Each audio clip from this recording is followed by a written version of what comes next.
allow me to greet the Filipino people na sana lahat tayo ay nasa mabuting sitwasyon sa kamay ng Diyos at we continue to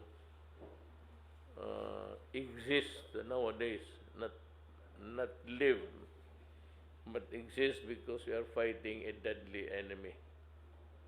Ang COVID virus is still around. And the reason why is there is less ratio and proportion between other countries. Mababa talaga tayo. You should know that. And wag ho sana kayong maniwala dyan sa mga dilawan, opposition, na hampas dito, hampas doon, kung anong pinagsasabi. For as long as the virus lives in this planet, we are put in real danger. Kaya kayo naman, kung maniwala kayo, you get to be despondent or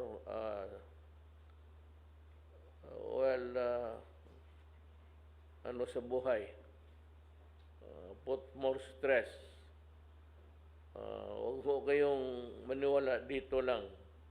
Kami dito lahat, Senator Go, Secretary Galvez, Secretary Roque, Secretary Lorenzana, Secretary Anyo, we are not here. We did not join government to lie. We do not have any obligation at all to lie. Bakit kami magsinungaling na hindi namin trabaho yan at hindi naman kami pumasok sa trabaho para yan lang magsinungaling? Baski grade 1, grade 2, alam na namin kung ano ang pagmamahal sa bayan. So I hope that everybody would listen to reason. Makinig kayo sa rason. Huwag yang basta na lang, maniwala ka na ganito. Ganun talaga. Na, sabihin ninyo, lumaki ngayon. Well, because nga noon, sinira natin lahat. We thought that we had everybody covered by staying inside the house. Like to welcome Secretary Duque. Sabi ko, protected sana tayo, but lahat. Ngayon kung may sip-on ka, tapos maglagay ka, baski sino, ipasa mo. Hindi mo akalain, driver lang nga nagpasa sa iyo. Nagkukommute yan. Tapos sa jeep, umaatsing. Tapos yung droplets are flying all over. Pagdating doon sa inyo, mag-drive. Ganun yan, di ba matamaan ka, sabihin mo, mayaman naman ako, malinis ako, puro alcohol. Ganun. Mas lalo ka. Kung yan ang rason mo sa hindi ka tatamaan kasi mayabang ka, bahala ka sa buhay mo. Kung yung mga, alam mo na, yung kinakausap ko lang yung ka-level ko, yun nakakaintindi ng rason, and to listen to us and do the things that we want them to do. Ayan ang medyo malibre. We cannot be complacent. I said by December there will be some, I think, trials. No, ganito ha. If the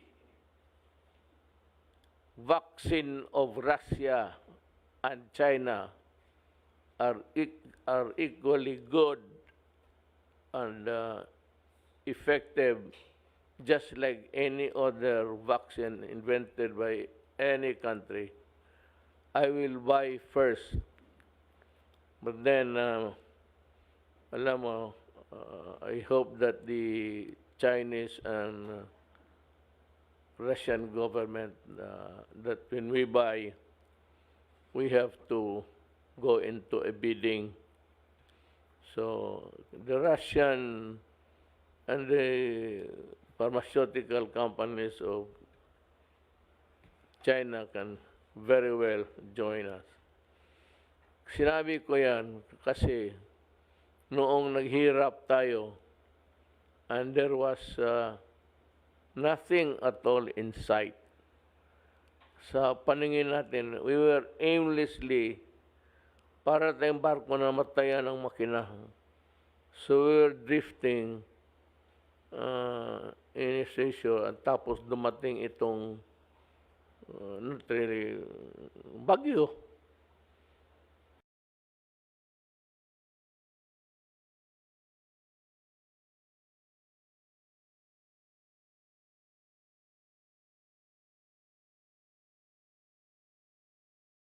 Would give you was Russia, then China. China naman,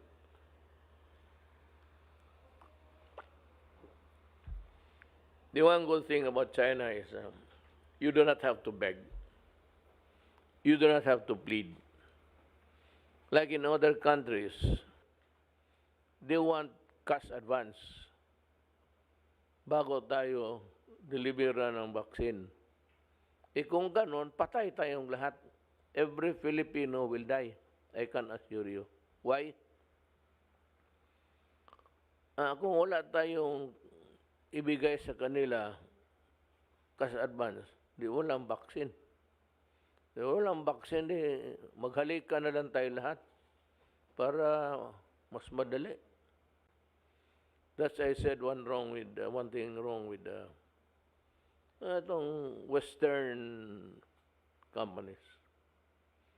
Kaya sabi ko, we will give preference to Russia and China, provided that their vaccine is as good as any other in the market.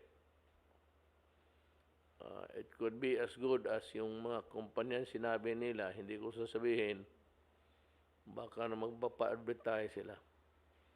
That's one thing wrong about the Western countries. It's all profit, profit, profit.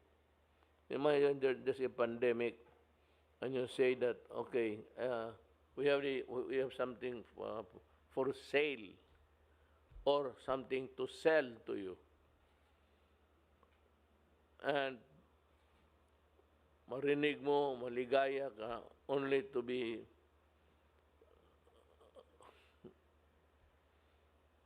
only to collapse when the next sentence is said, pero magbayad kayo ng cash advance bago kami magpada. Hindi pa nga eh. Nagkamali ako. Wala pa. Now, they are asking for parang reservation fee. Wala pa sila. Sabi nila, pag na-imbento na ito, natapos na namin yung trials, but anyway, they're really on the advanced stage of the clinical trials. Pero kung sabihin mo na, sige, wala pa yung vaccine, there is nothing with finality, and you want us to make a reservation by depositing money, you must be crazy. Hindi ako bakit ako magbili ng ganong style? Because the procurement law of the Philippines, this country, does not allow you to buy something which is non-existent or to be produced as yet.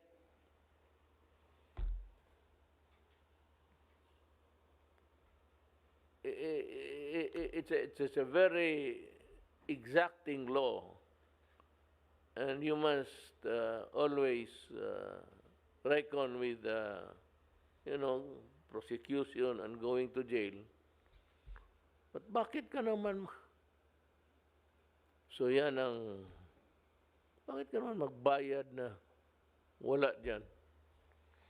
Talagang, if the companies are here, are representatives, mag-uwi na kayo sa inyo, pag sipain ko kayong makita ko kayo yan sa ano. If I happen to have dinner outside and see you somewhere in the hotels, I'll kick your ass. But bastusin ko kayo, umuwi kayo doon sa inyo, magyaw-yaw kayo. Mga buang, Bisaya, binuang, ilad.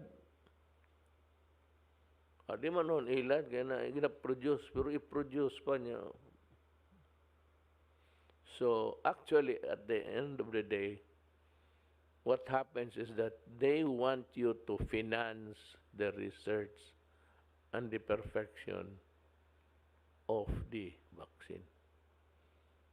Kitay mo gasto sa ilang pag-imbento o pagtrabaho sa ilang vaccine. Mupalit niya ako sa ila, itusok na ako ang vaccine sa ilang utok.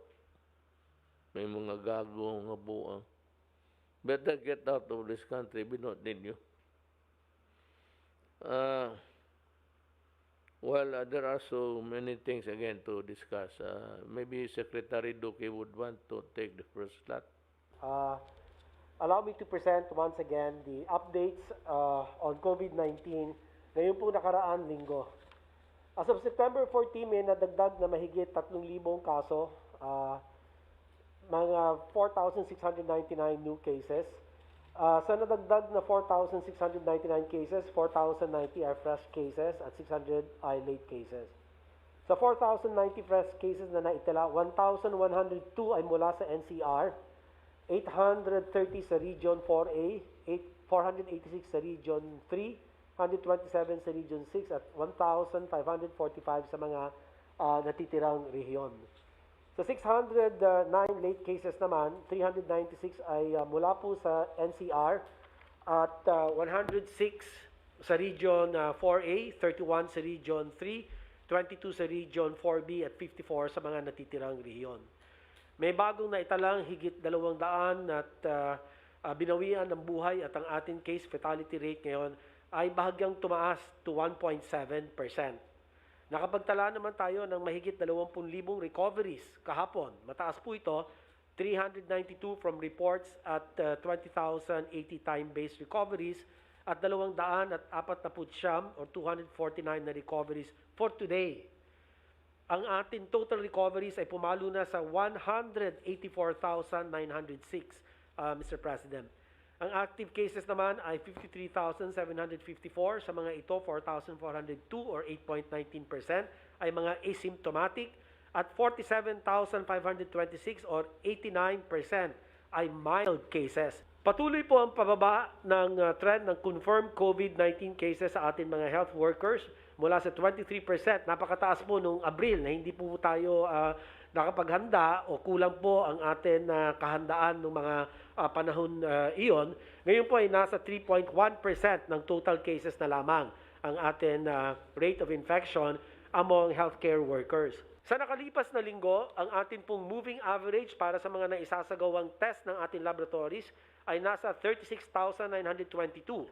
Ang ating daily output naman po for the past week ay umabot na ng mahigit 30,000 tests per day. Ang ating daily testing output ay pinakamataas po ay naabot natin last Friday, September 11.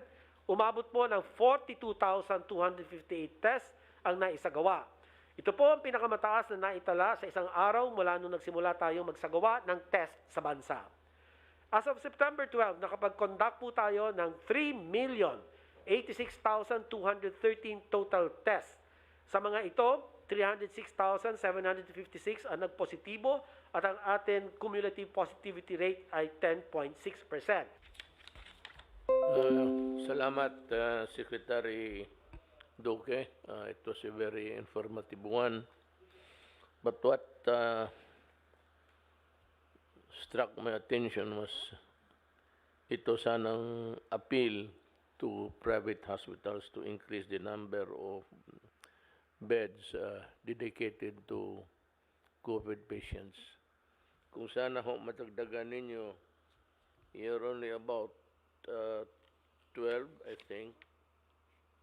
Yes, sir. 12 lang. Of the 7,087,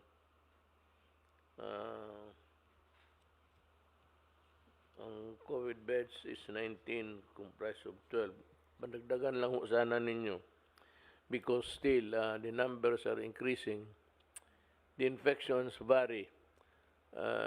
In some places and in some provinces or cities, there's a fast recovery rate, while others are lagging behind, and probably this is because of yung prior infection na hindi na-detect during the height of the pandemic. So, meron pang noong naiwan, baka ho kayo makatulong talaga sa bayan. I am appealing this for the country and for the people. Alam naman ninyo na hindi lang tayo ang tinamaan. So, your help will go a long way to remember, everybody will remember someday that there was this great epidemic that passed by our lives, and we were able to deal it with a lot of mutual help and pagpatulong ng kababayan. Thank you. Secretary Anyo, if you have anything to report, we are ready to listen to you. Maraming salamat po, Mahal na Pangulo. Nais ko lamang po i-report yung mga status po ng cases na ating iniimbestigahan dahil po dito sa anomaly sa Sept.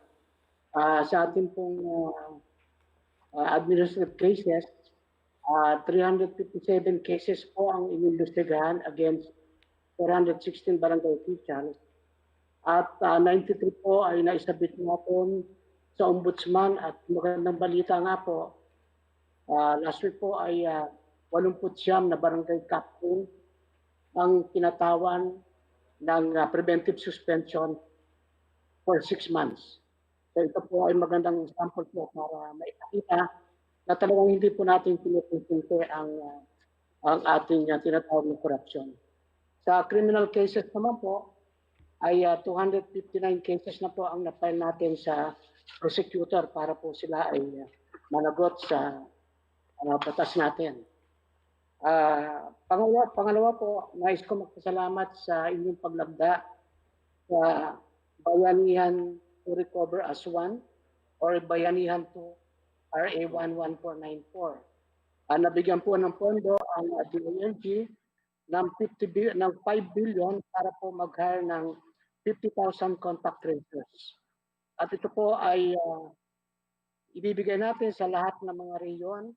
Ang pinakamataas po na binigyan natin dahil sa kanilang pangangailangan, ang National Capital Region na merong 9,600, ang Region 3 po na merong 5,992, at ang Calabarzon na merong 4,810. At bibigyan po natin ng priority na ma-employ ang mga qualified na OFWs po na nakapalit sa atin, at na rin po yung mga na-displaced workers natin na wala ng trabaho, pero qualified naman po, ay gagawin natin contact tracer. Sila po ay ititrain natin at ipadadala sa mga mas nangangailangang lugar.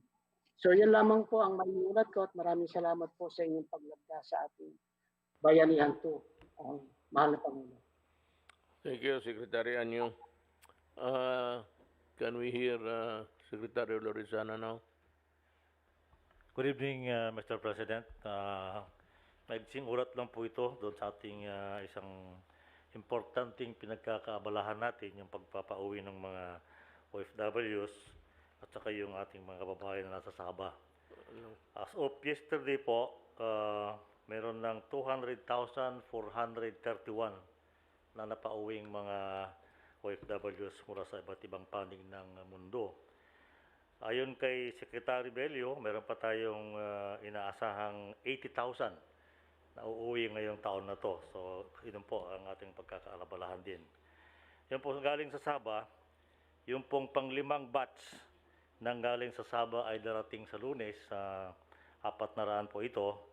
Pag dumating po yun na meron ng mga 2,000 na dumating, meron pa tayong 3,000 na nandoon, naghihintay po ng tulong para umuwi dito sa atin. Yun lang po, Bawal na Pangulo.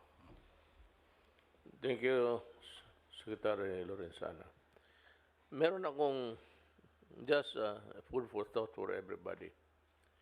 Now, in so many places around the world where Filipinos are working, are there, some are still in the limbo.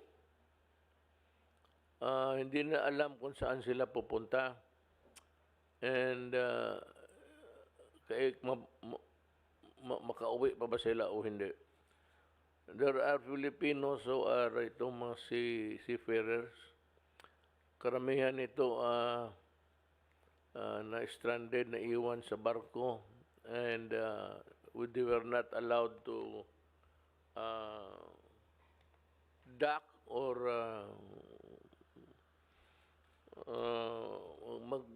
magdiskarga ng intended cargoes nila for a certain destination because of COVID. And they were contaminated, and some who were not escaped, and others were just stayed in the ships and just bear it all. Ito yung mga Pilipino na minsan may nabasa ako 2 years, 3 years na nasa labas, hindi makauwi. Now, I would like to direct the Foreign Affairs Department, yung mga commercial attaché natin, and even the police.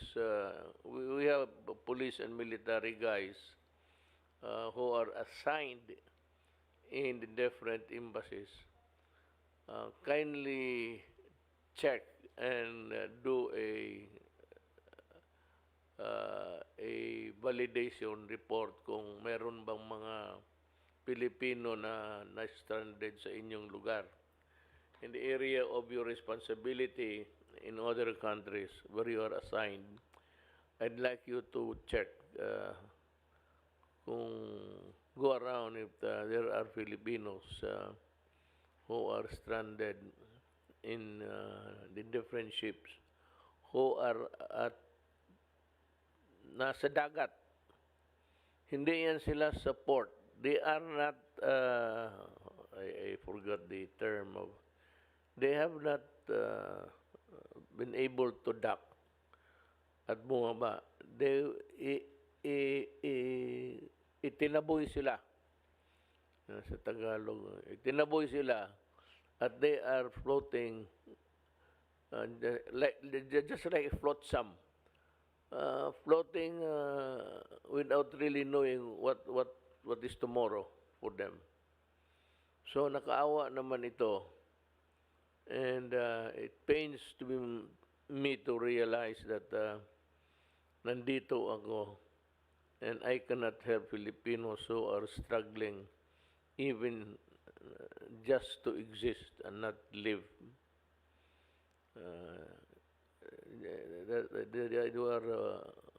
You live one day at a time doon. Kindly check on this, and maybe we can also request your corresponding requests to the embassy, to the government, the home government ninyo. Pakigawa na lang that all you can, whatever that effort is, try to just go out and help the Filipinos. Sana ay nakakaawa, and a human being should never be a a commodity that's just left behind to rot. These are human beings and Filipinos, both on the southern back door or kung dito sa ano. Now, I'm happy to hear from Secretary Galvez that they are coming home. Some of them from Sabah. Yun, malaman doon din. Even the issue of hospital care. That has been a very ticklish issue between our government, and we are trying our best to appeal to the humanitarian sense of the Malaysian government to please help our citizens in your country, as we would do for your citizens if they are in our country. Sunod nito is Secretary.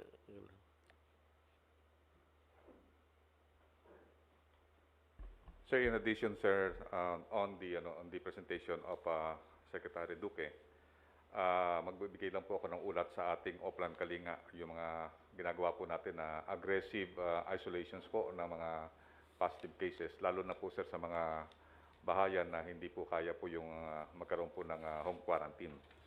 Sa kabuuan po, mayroon na po tayong 79 hotels sa ating inventaryo na may 7,114 beds na maaaring gamitin para sa isolation. At nagpapasalamat po kami sa inyo po, Mr. President, dahil sa Bayanihan 2, meron po tayo maka-allocate na 4.5 billion para sa pagpatayo at saka paggamit po sa mga hotels na to. Na nakita po namin, matutulungan po na meron po tayo naka-allocate na 128,000 na possible positive cases na pwede po nating ilagay sa mga hotel. Kinumpute po namin po ito na lahat po nito magkakaroon ng 14-day quarantine po sa hotel.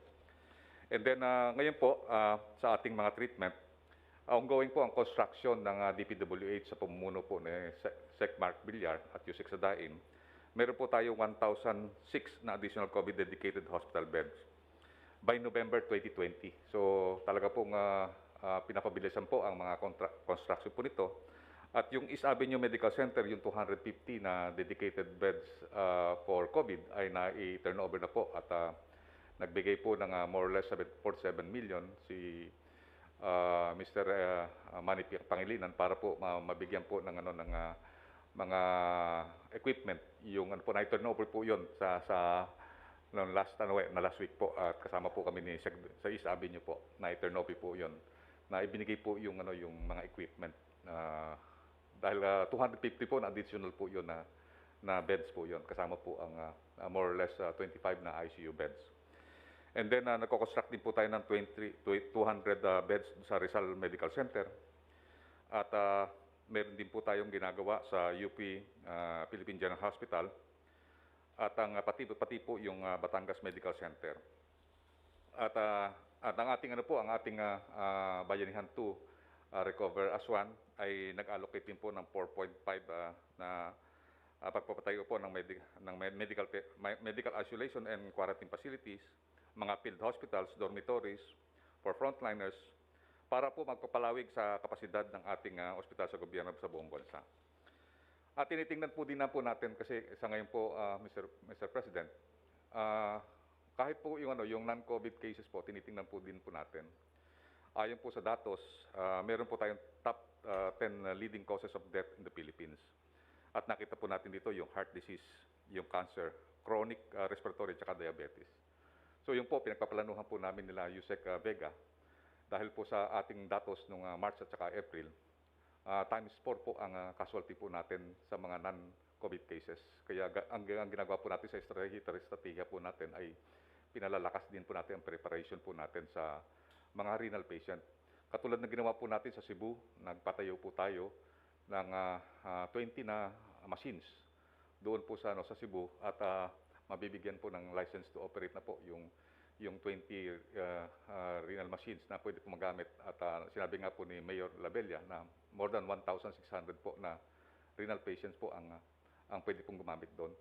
So ito po ang tinitingnan po natin talaga, na nakita po natin na dapat po talaga, mahal na Presidente, palakasin po natin talaga ang mga hospital natin po na nakatutok po dito sa sa mga tinatawag natin 10 leading causes of death, para po maging prepared po din tayo na yung mga non-COVID cases ay maalalayan din po natin.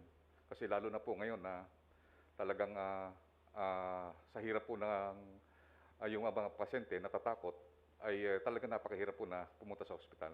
Maganda po ang ginawa po sa Davao nung si Mayor Sara, na nagkaroon po siya ng desisyon na iba po yung COVID cases at saka yung sa non-COVID. So yung sa Southern Philippines Medical Center na 1,500 bed po yun. Mahal na Pangulo, maganda po makapagpagawa po tayo ng ganong klase ng mga ospital sa iba-ibang mga main island po. Kasi nakikita po natin, kumpleto po yun. Meron pong Kidney Institute, merong Cancer Institute, meron pong kailangan po talaga, ako po, Mr. President, on my personal opinion, kailangan na po nating i-modernize ang ating healthcare system. Matagal na po napabayaan po yung ating healthcare system, kaya po ito po nakikita po natin na malaki ang gap ngayon na nating hinaharap. At malapit po ako kay Senator Bongo na talagang ipus po sa Senado na i-modernize po natin ang DOH. High time po na i-modernize po natin, kasi katulad po ng lung center, may biruan po nga doon, yung lung center is isa lang po yung baga, kasi yung isang annex hindi po nagagawa. So we need to modernize our special hospitals, considering ito po talaga nakikita natin sa datos po na number of death every year tumataas po, mas mataas pa po sa COVID. Salamat ho, mahal na Secretary. Mahal mo ako, mahal rin kita. Yan ang sa Tagalog, that's a peculiar, it's not, mga Bisaya, hindi masyado na but mga Tagalog ganun. So, I ask you before, kayong lahat na huwag gamitin sa akin yan. And you just address me as mayor para mas madali yung freewheeling tayo. When you say mayor, hindi masyado mabigat sa dila, yung lalo na yung presidente na hindi nakikinig. There was this Tokyo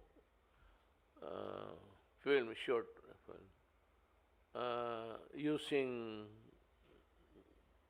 contrivances na makikita mo ang in a dark, yung paano pag ubo yung tao, tapos yung makita mo yung droplets nga tawag nila, spread. It's about 6 feet.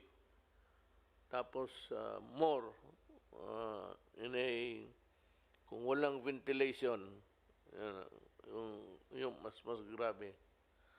So it reminded me when I was reading the letter of Dr. Panaligan, that short clip of film that shown by the Japanese. Kung maaari, hiraman ko lang siguro. Secretary Doki, can you make representations with the Japanese government, the embassy? Yes, Mr. President, I'll do that tomorrow. Hiraman ko lang, hiraman natin for our added information. That's all. Yes, Mr. President. And if you don't mind, Mr. President, tanggalin ko lang po ito. Pinadala din po sa akin baka napadala din po sa inyo ng Health Professionals Alliance Against COVID. Sila Panaligan po yan, Dr. Panaligan, presidente ng Philippine College of Physicians, Mr. President. Sinasabi nila, kung babawasan yung isang metro to 0.75 meters, from 1 meter to 0.75, and at a 50% ridership. In other words, ang pasasakayan, 50% ng population. No? Dito sa NCR, ang death rate natin, new cases every day, will reach 686 per day. So if you multiply that by 30 days, you will have about 20,580 cases. Ito po, per day po yan. So yan po bagong kaso. If you multiply that by 1.6, which is our case fatality rate, meaning the number of deaths over the number of total infection, ang lalabas po rito will be 3,951 deaths per year. So yan po yung bukas sasabihin ko sa IATF. The base po sa pag-aaral nitong AIM and HPAAC, and which consists of about 148 medical professional societies, para kwentas claras ho. So whatever decision is made, at least malinaw na meron pong ganitong pag-aaral or modeling kung tawagin po, at meron din po naman, palagay ko, na mga iba na magpapakita din ng mga ibang pag-aaral naman na hindi po ganito kalala o kagrabe ang kanila pong projection. So bukas po malalaman po ito and we will give the recommendation, Mr. President. Yes, Secretary Roque. Yes, sir. Natanong po sa akin kanina yan, and I have to say, bagmat marami akong issue na hinaharap, medyo mahirap po ito kasi parang ang lumabas sa publiko, nagbanggaan po yung dalawang higante sa gabinete. Kaya mo yan. Kaya kita kinuha Higante and the health department, no? Pinagsasabong silang dalawa. So, ang ginawa ko po, pumagitna na lang ako at ang sabi ko, in the end, si Presidente magde-decide po dyan. No? So, at nakabati po yan sa datos. Yan po yung sinabi ko kanina. Pero nais ko lang po sabihin ngayon, dalawa talaga yung mga pag-aaral. May mga modeling na ginagawa ang doktor ang sinasabing delikado, pero may pag-aaral naman yung mga transport sector na nagpapakita na with face shield and maskara, minimum naman daw yung I agree with you. Oh, so ang sabi ko na lang po kanina, anyway, hindi pa naman nasasabit sa inyo yan, titignan ni Presidente yung scientific data at from there mag-decision. So actually, yun po yung naging position ko ngayon dahil dalawang departamento, iba yung position nila. Pero in fairness din, Secretary Duque, ang sabi naman ng DOTR, kasi nung in-approve natin sa IATF, hindi naman nag-object yung mga taga-DOF, mga DOH. Paano ko Oo nga, pero may mga tao po kayo doon eh. Kaya sabi naman ng DOTR, in fairness lang po, no? Kasi it was really approved by the IATF, pero wala namang objection yung DOH. At nandun din ako sa meeting, wala rin ako narinig na objection, no? So, anyway, 2 sets of scientific studies po ang binibigay nila eh. So, in the end po, kayo magde-decide. You know, you have to take into account physics. It's an everyday equation for humanity, civilization, physics. Ang problema kasi nitong sabi na shield, it's we're talking of direct transmission. Yung there is a continuous and no gaps na papasok sa tatama sa shield. But if you are riding in a bus on a aircon or open, ang shield kasi would only protect you from a direct hit. But yung pag-ubo ng tao, tapos yung hangin sa, sa bus, pag pumasok na yung hangin dito, because the wind will guide kung saan yung virus. Pag dito siya dumaan, madala niya. But somehow, itong phase na ito, I think it's a fallacy to say that it will protect you from in every environment. Kasi pagkatapos niya ang hangin, dumadaan rin sa anywhere. It could be the aircon coming from the second seat would bring yung hangin papunta doon sa likod. Hindi naman that cannot be stopped by a shield. Maybe ang mask talaga. Yeah, Mr. President. Yes, Secretary Galvez. Sir, I believe it is a matter of risk management po, sir. Kasi ano po, sir, sa lahat po ng lahat po ng ginagawa natin, lahat po yan may risk.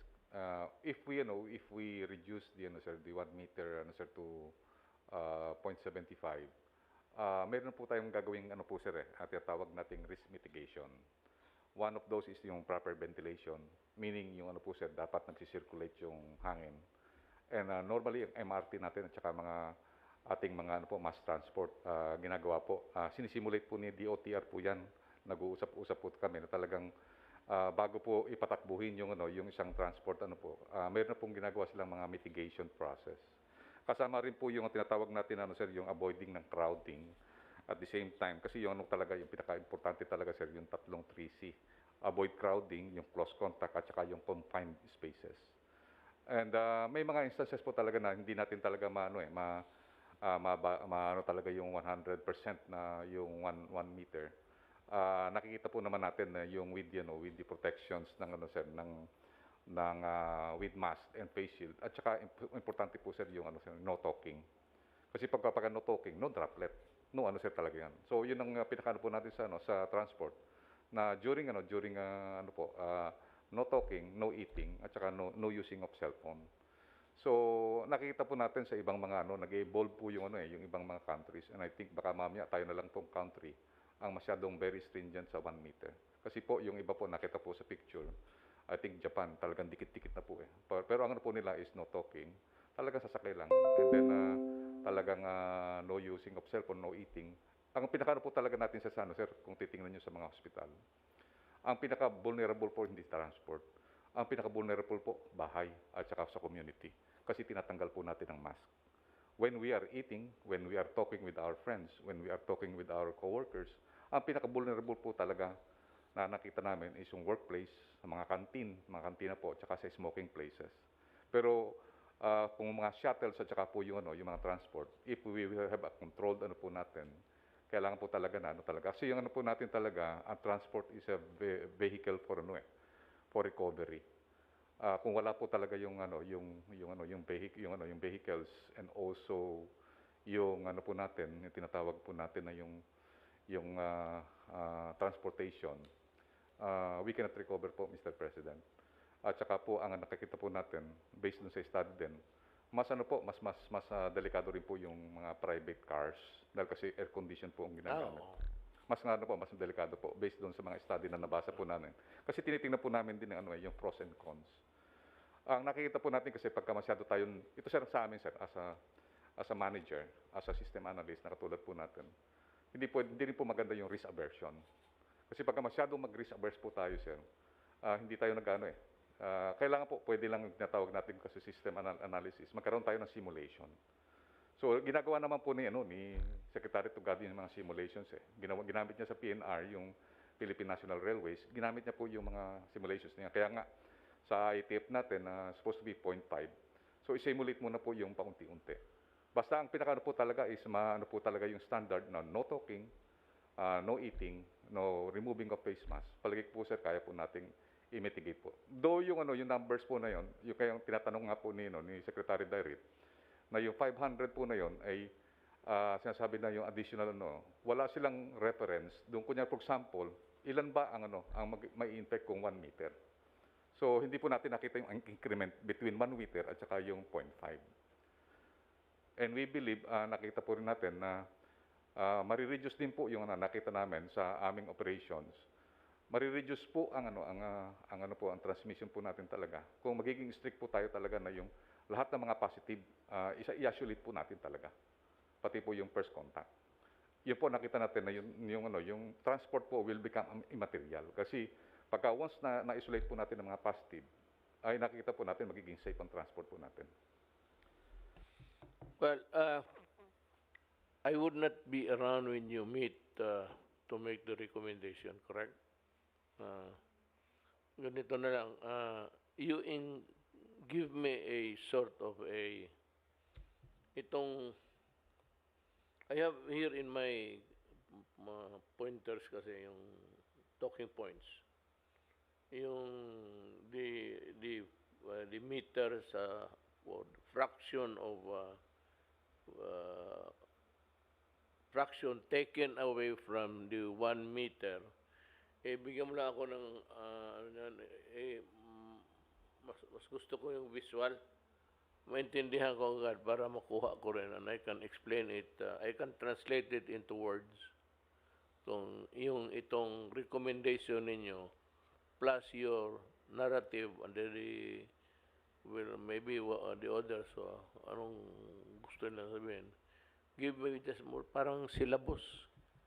Ano lang. Yes, sir. Will po, sir. I will do, sir. Yan, sekretaryan nyo. Yes, sir. Kagabi po ay ating mga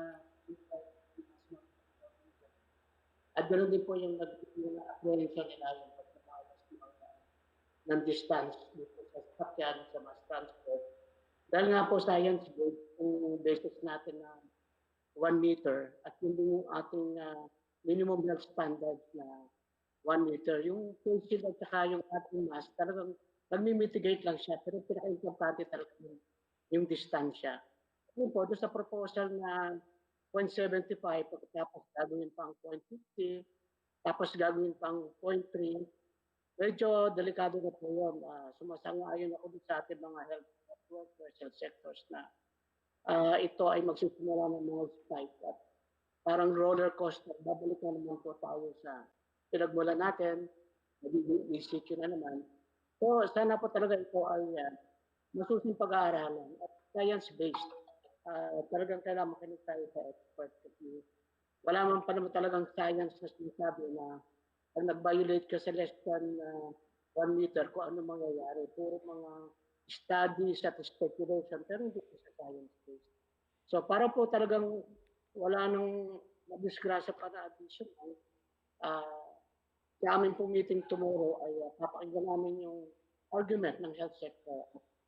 Sisiguraduhin po namin na maayos po ang magiging presentation sa inyo kung ano pong magiging decision ninyo, Mr. President. Ayun lang po. Ang sabi lang po ay pinapanigan ko sila sa Secretary Duque dahil mahirap po kasi na dumating na tayo sa panahon na to. Tapos magsisisi ulit tayo dahil maraming madidisgrasya na naman dahil sa pag-violate ng 1 meter distancing na sinusunod po natin itong minimum na to sa lahat po, sa opisina, sa mall, sa bahay. Pero pagdating po sa sasakyan, biglang nawala na po yung 1 meter. At ito po sa ating close contact na tinatawag, definition. Kapag po 15 minutes kayo nakausap mo yung isang positive at less than 1 meter, close contact ka na po. So, babago na naman din yung ating standard. So, kailangan po talaga dito ay consistent po tayo. Hindi lamang sa definition, ito sa kaligtasan ng lahat. Maraming po salamat, Mr. President. Thank you. So, there will be more talk about this matter when you meet on Wednesday. Tomorrow po. Tomorrow. Wednesday, I have a Wednesday meeting. But anyway, I will not be there. I'll just rely on your report and recommendation. But make the visual diagram for the itong so many meters taken away from the 1 meter distance that we have been imposing. Sabi ko nga kay Bong na if I were you, you act as an opposition. You should do better than the opposition para mawala yung ano na you're trying to because of our relationship, you were my aide before, that you tend to protect ganon. Sabi ko, why don't you be an opposition and try to look into all matters of corruption. Kaya man ang battle cry natin, and that is what I intend to do during my last 2 years. So, meron ako ditong report ngayon, galing kay Secretary Guevara na to, from the task force that I commissioned to do the investigation. You know, itong investigation ito was participated in by the COA and the Ombudsman so that we can move faster. yung coercive powers kasi ng uh, COA, pati mas madali, records mo lang yan, the ombudsman, we just try to do, to report what's happening to the progress of the report and for him to act accordingly. So dito, they recommended the criminal and administrative dito. Basahin ko na lang. I'll do it in a jiffy. Liability, that's number 8 of the report, page 5 of page 5 of 6 pages. The totality of the evidence presented before the task force supports the reasonable conclusion that wrongful acts or omissions on the part of certain key corporate officers of the PhilHealth have been committed. A. The negligence exhibited by certain officers of the PhilHealth Executive Committee gives rise to both administrative and criminal liability under the following laws. A Republic Act Number 1319, that's the Anti-Graft and Corrupt Practices, the Penal Code, sa Revised Penal Code, the malversation of public funds or property, and the illegal use of public funds and property, gross misconduct, gross neglect of duty, under civil service rules. In addition, the same corporate officers may be held liable for certain violation of the National Internal Revenue Code in connection with their failure to withhold taxes on IRM releases. B. While the board chairman and members exhibited negligence in several instances, to wit, their careless approval of ICT procurement, the ratification of the IRM, ito yung advance fund releases on March 2020, and the consent of the modification of judgment in court adjudicated cases, and negligence is somehow mitigated by the active concealment of vital documents and information and the apparent misrepresentation by those who had sought the board's approval. C. The foregoing notwithstanding, the task force recommends that the President strongly admonish and remind the chairman and members of the board of a grave consequence of their action or inaction to PhilHealth Fund, to the government and its coffers, and to the interests of the ordinary people who rely on PhilHealth assistance. Specific recommendations to the President, considering thus, in view of all of the foregoing, the filing of criminal charges against the following person is hereby recommended in relation to various ICT procurement, including the concealment of important information in relation thereto, violation of Section 3A RA number, that's the Anti-Graft 1319, against Vice President, ano ba ito yung S? Senior. Vice President Senior Aragona, OIC Gabuya, and Division Chief Cristongo. Second, violation of Section 3E of RA number 1319. Again, this is the anti-graft law. Against PCEO Morales, SVP Aragona, and OIC Gabuya. Third, violation of Section 3G of RA 1319. Again, another provision of the Republic Act. This is known as the anti-graft law. May na ang mata ko, pasensya kayo.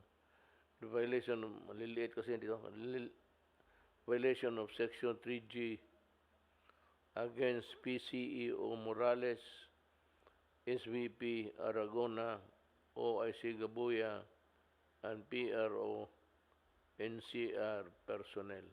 And kaya pala nito.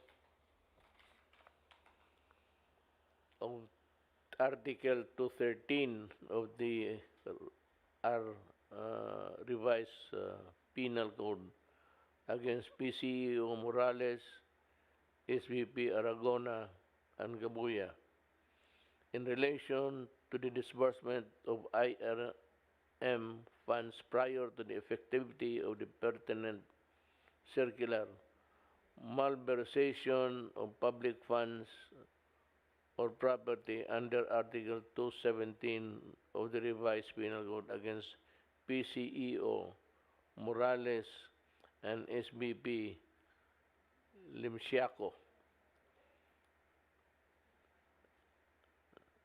Second is the violation of 3A of RA 1319 against PCEO Morales and EVP COO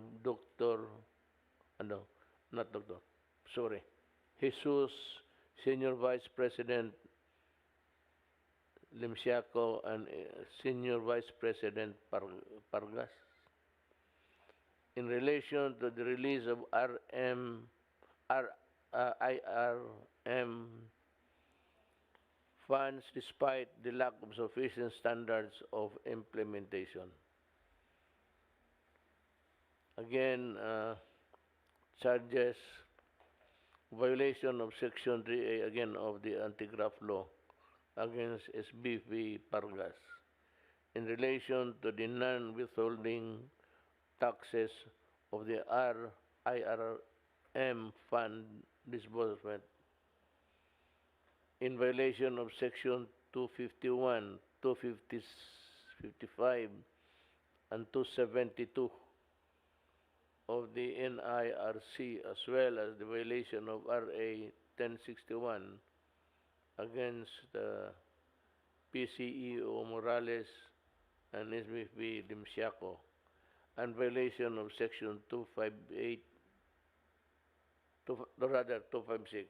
I'm sorry, my eyes are failing me.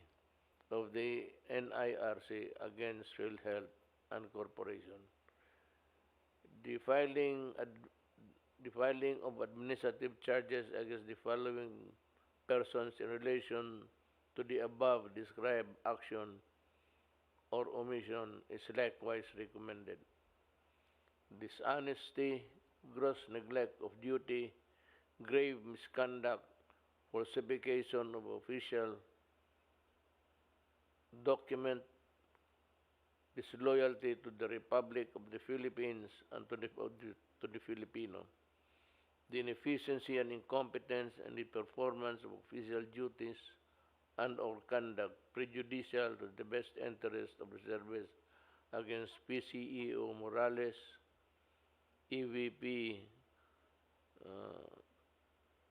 CEO Jesus, again Senior Vice President Aragona, Senior Vice President Limsiaco, OIC Gabuya, and Division Chief Crisostomo.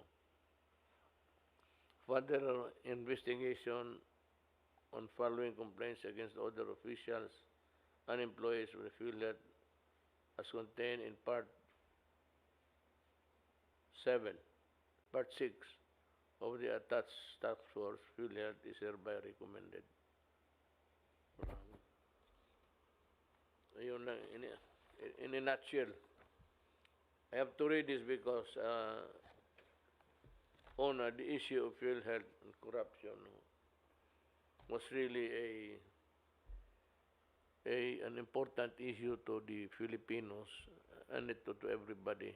And everybody, again, is also placed in jeopardy by the actions of the officials. I'm sorry for them, but they would have to undergo trial. Although they can always prove their guilt beyond reasonable doubt. Wala namang the presumption of innocence still attaches. But the report of another agency says otherwise. So, ganun ho ang nangyari sa PhilHealth. Halos lahat sa board. So, well, I'd like to thank all of you for, again, spending time with me to explain to the people what we have to explain to them, to talk to them.